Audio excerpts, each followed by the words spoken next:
Tuttle here for Ferguson Roof Systems. For 43 years, Ferguson Roof Systems has been protecting Oklahoma's homes and businesses with quality roofing services. Their goal was to be the most honest and dependable roofing company in the state, all while providing free services such as lifetime labor warranty and annual inspections. Well, mission accomplished with thousands of client testimonials, an A+ Better Business Bureau rating, and a 5-star rating on Google. Look, the weather gives you enough to worry about, so why worry about who to trust with your roof? Call Ferguson Roof Systems today or find out more at fergusonroofsystems.com.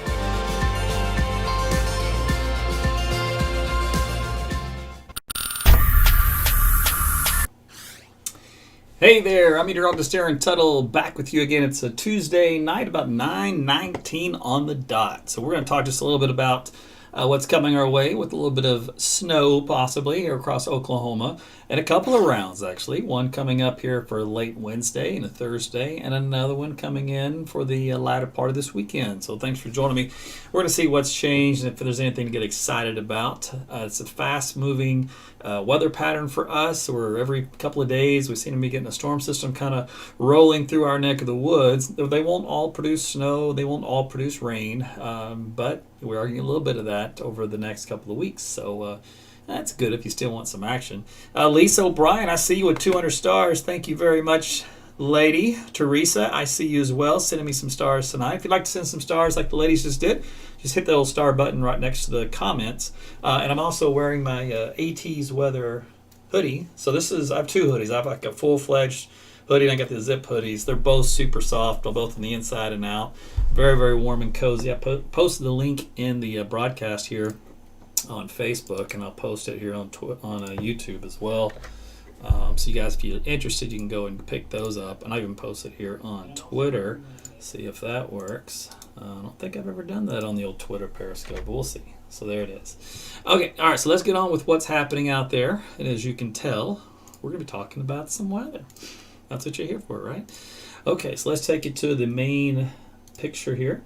So this is a look at the upper levels of the atmosphere. We're starting with the jet stream pattern as usual. And I believe I can go to the 0Z hour. Yes, I can. All right, so this will be the latest data that just came in.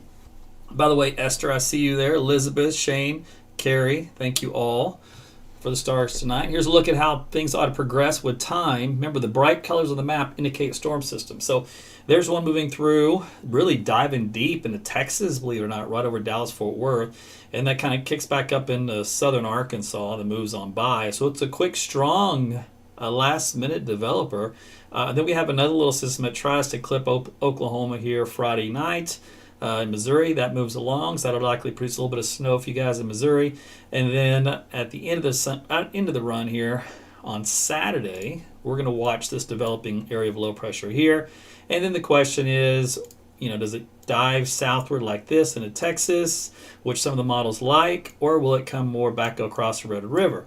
So we'll have to wait and see how this one goes, as these two have an influence in the overall track as well to kind of help nudge in different directions. So it's a very fluid atmosphere. Now, if we look at a long-range model here that takes us past that 84-hour window, we're going to see what it does. So let me head to Saturday afternoon. So there's about where we left off with the other one. So we go into Saturday night and Sunday morning. So the low still really hasn't formed very well. It's still kind of an open wave. In other words, it's a trough axis like this, and that usually means weaker, less precipitation overall, what it could be, but it could strengthen as well with time. Doesn't seem to want to do that in the model data at all, which is a different change to the look that it had a couple of days ago. But it's also more that energy is down south into Texas. So this model seems to favor a little bit more precipitation down that way versus Oklahoma when it comes to talking about snow. Now, of course, that's not the only system to speak of. You can see how these other systems rotate through over the next several days, but you can see a lot of them starting to move off across the northeast. The overall pattern is starting to change. If we look out here, we got a big upper level low that's hanging across California. It looks like it may start to come east by around the 21st, but it kind of weakens quite a bit. You can see it kind of has more of a concentric circle here, but then once it gets here into the Red River Valley, it just dissipates pretty quickly. So again, these are a lot of things we'll have to watch, as the track will be bouncing around left and right, up and down, all over the place. So let's go into Oklahoma And let's show you what's going to happen there on a regional level. And I may expand it out to Arkansas because we're going to have some interesting weather for you guys out there. And for far eastern Oklahoma, don't leave you guys out. We'll talk about the rainfall too. So here's a look at how things ought to progress. We're just looking at a few showers around central Oklahoma on Wednesday. Most of them will be in eastern Oklahoma. So if you have any outdoor plans here, western parts of the state, you're fine. It's just a few sprinkles and light passing showers here in Oklahoma City and up and down I-35 and points east. Most of the significant rainfalls in a far eastern Oklahoma. It's about the eastern third of the state, we'll call it, north and south of the line from Tulsa onward. You can see by Thursday at 6 a.m. there's blue stuff on the map showing up out here. What is that? That is snow, ladies and gentlemen, moving, just clipping parts of the state. And if we go through time, nothing other than that coming our way for a while. Remember that other little upper level low I mentioned coming in from Missouri? There's a little clip of snow for southeast Kansas and northeastern Oklahoma on Friday evening. Let me expand this view eastward because I know I got some followers up in Missouri and Arkansas. You're like, hey, what about me? What's up with this snow business, right? So here's a look at your snow business. Again, this is Friday night. On into, Friday night, what am I talking about? Wednesday night on into Thursday morning. So there's your little first round. Let's see here. And there's a little flurries for the, looks like Friday night time frame. So no big deal in the second wave. It's mostly just this first one right here.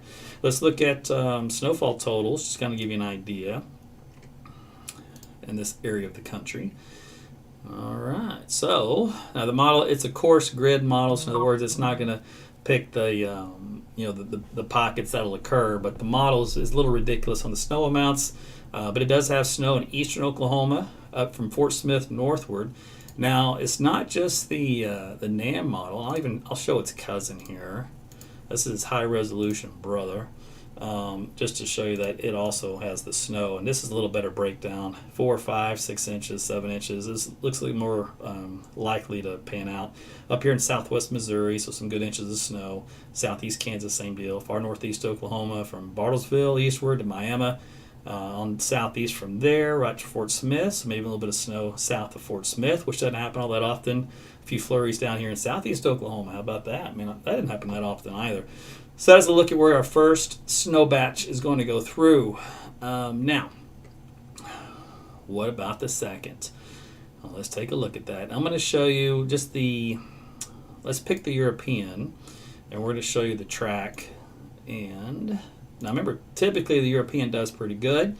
It blew the last storm system, so I'm glad I ignored it because it was too far west. So anyway, this is the rainfall for tomorrow. Tomorrow's Wednesday. Tomorrow, I get more sleep. Tomorrow afternoon into the evening hours, you can see the snow wrapping up here by Thursday morning across Kansas. That moves on out. Here comes that next storm system for Saturday night and a Sunday morning, and look what the European is taking it.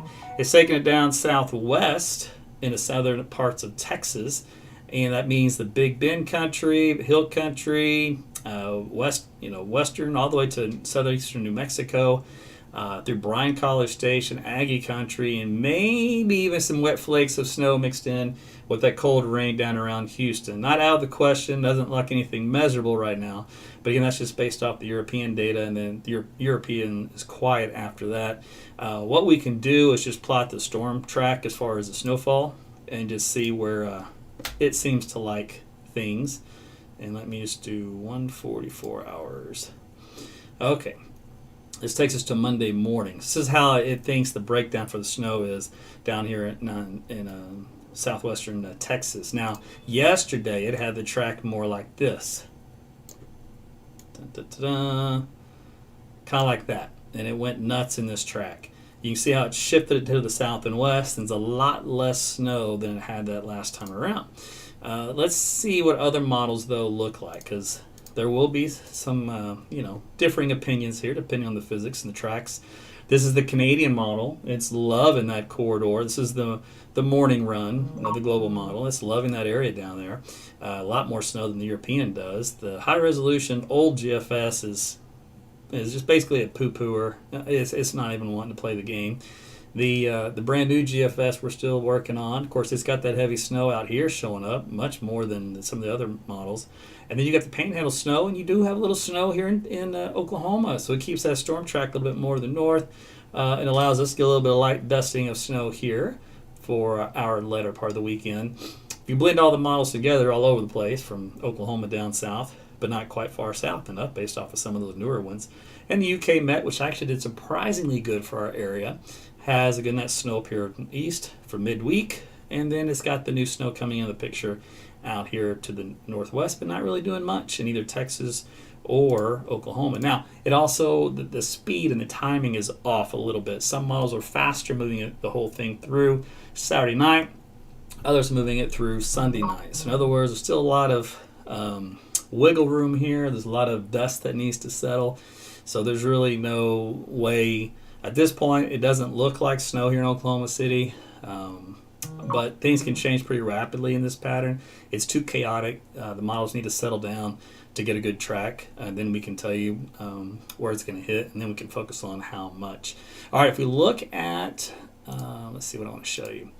Tulsa breakdown, we do have some rainfall expected. Remember, the eastern third of the states where most of it occur. So the service put this graphic together. So about 3/10 or so of an inch. Once you get east far enough, it gets closer to about 7/10 or more at around Fort Smith and Fayetteville. And their timing, as far as the snow, would be late Wednesday night in northeast Oklahoma and out toward the Fort Smith area, then in northwest Arkansas. The little lack of snow you see drawn on the map here is due to geography. The Ozarks are very strange when it comes to cold air damming and precipitation effects. So it's strange precipitation patterns, and the Mets that live in this area to forecast know a lot more about the specific channels of precipitation breakdown as a result of that. I just know of it, but I've never studied it. Here's a look at how their totals are kind of wrapping up. So Weather Service is much more on the conservative side at this point. Dusting of snow here in northeast Oklahoma and far northwest Arkansas, but it does ramp up pretty quickly. I see some 4 to 6 inches just off the corner of this map here, which means northern Arkansas would see a lot more. I do say locally 5 inches plus in some of the heavier bands. Now, temperature-wise, let's just assume the European is on to at least the pattern overall. This is Oklahoma City, but you can basically take this to include most of the state as far as the trends go. And we've got temperatures right around low 40s for the next few days. So again, today was our last decent day for a bit. We'll be into the 30s on Saturday and Sunday with the increase in cloud cover. Maybe some snow, we'll see. And then we're going to warm things back up for you. If we don't see any snow, into the mid 40s to mid 50s pretty quick. If we do see snow and or see a ton of it, then that would slow down the warm up a bit, but a lot has to happen for that to curb. If not, then hey, Thursday of next week, right now the model's in the mid 60s, which looks pretty good for at least a day. But don't get used to it. Cold pattern is developing and won't be all that great here in the extended. It'll feel more like winter, like it should. So there you go. Gerard, I see your comment. If Houston gets snow before DFW, he's going to be angry. He just sent me some stars to make sure that doesn't happen. Done, brother. I'm going to see what I can do. Tamara, I see you. Thank you as well. Joanne, I see you there. Brandon, Sarah, Cherry, Esther. Appreciate it. So that's it for now. This is rather quick, short one. I'll keep an eye on what's going to happen here down the road, and we'll let you know if things look like they may be a little more interesting than they look right now, because that can quickly change. But that's it. You guys have a great night, and we'll probably update you again either tomorrow or Thursday. We'll see how it goes. You guys take care, and again, thanks for watching, sharing, and liking this video and AT's weather in general, and supporting me through either the Facebook stars or become like a Facebook fan subscriber, or even just picking up a shirt or a hoodie. Anything like that helps to fund everything that I do, since it's all kind of crowdfunded for the most part. All right, you guys have a great night. We'll talk soon. See ya.